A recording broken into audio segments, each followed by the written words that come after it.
नमस्कार, आप देख रहे हैं द बिहार टॉप। मैं हूं आपके साथ अमृता पांडे।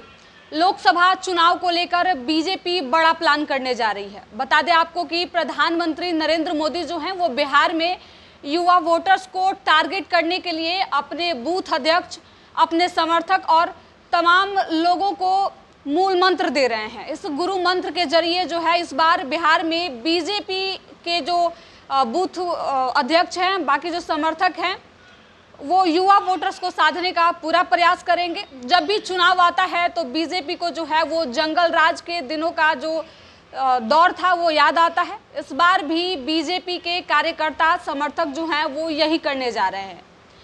प्रधानमंत्री नरेंद्र मोदी ने अपने समर्थकों को, अपने जिला अध्यक्षों को और बूथ अध्यक्षों को यह खास बात बताई है कि आप गांव-गांव जाएं, जहां पे 90 के दशक के लोग हैं, जो पुराने लोग हैं, उनके राय को जानने का प्रयास करें, युवाओं तक उनकी बातों को पहुंचाएं कि किस तरीके से जब आरजेडी का शासनकाल था तब किस तरीके का माहौल था, किस तरीके से लोग बाहर निकलना मुनासिब नहीं समझते थे, महिला जो है वो अपने आप को सुरक्षित महसूस नहीं करती थी। तो ये तमाम चीज़ें जो है वो प्रधानमंत्री नरेंद्र मोदी अपने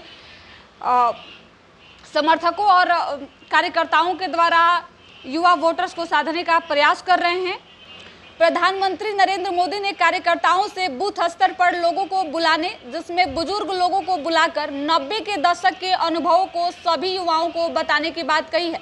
उन्होंने कहा कि 18 वर्ष तक जिनका आयु पूरा हो चुका है उन्हें यह बताना जरूरी है। बिहार में महिलाएं घरों से निकलने में डरती थी, लेकिन एनडीए के कार्यकाल में स्थितियां बदली हैं। पीएम मोदी की इस सलाह को एनडीए अब जमीन पर उतारने की तैयारी में है। जदयू के प्रवक्ता और बिहार के पूर्व मंत्री नीरज कुमार ने कहा कि प्रधानमंत्री नरेंद्र मोदी ने अपने कार्यकर्ताओं को चुनावी टिप्स देते हुए बताया कि लालू यादव और नीतीश राज में क्या अंतर है।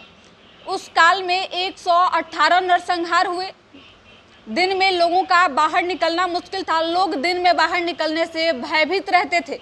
नीरज कुमार ने कहा कि नई पीढ़ी को पिछला इतिहास जानने का हक है, यही टिप्स चुनाव का मूल मंत्र है। बिहार का कोई भी हितैषी यह नहीं चाहेगा कि वो दौर जो है वो दोबारा बिहार में लौटे।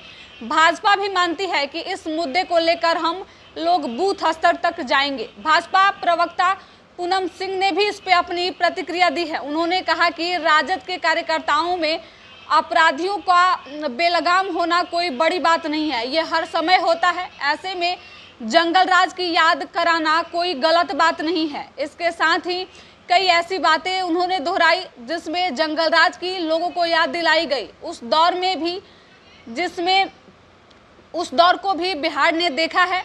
अब आज का यह दौर जो है वो किस तरीके से है, यह भी बिहार की जनता खूब देख रही है। राजद के प्रवक्ता मृत्युंजय तिवारी ने कहा कि लोगों को डर दिखाकर भाजपा सत्ता में आना चाहती है। हम विकास की बात कर रहे हैं।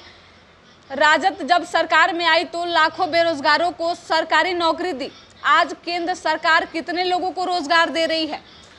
तो बता दें कि लोकसभा चुनाव को लेकर पार्टियां जोर शोर से तैयारियों में लगी हुई हैं। वहीं प्रधानमंत्री नरेंद्र मोदी ने अपने युवा वोटर्स को टारगेट करने के लिए अपने जिला अध्यक्ष और बूथ अध्यक्षों को कुछ टास्क दिए हैं, जिसमें पुराने दशक के जो बुजुर्ग लोग हैं उन्हें बुलाकर और उनके अनुभव को साझा करने की बात कही है। जिस तरीके से पुराने दौर में लोग घरों से बाहर निकलने में भयभीत होते थे, महिलाएं जल्दी घर से बाहर नहीं निकलती थी, कई तरीके की चीज़ें उस वक्त आम थी।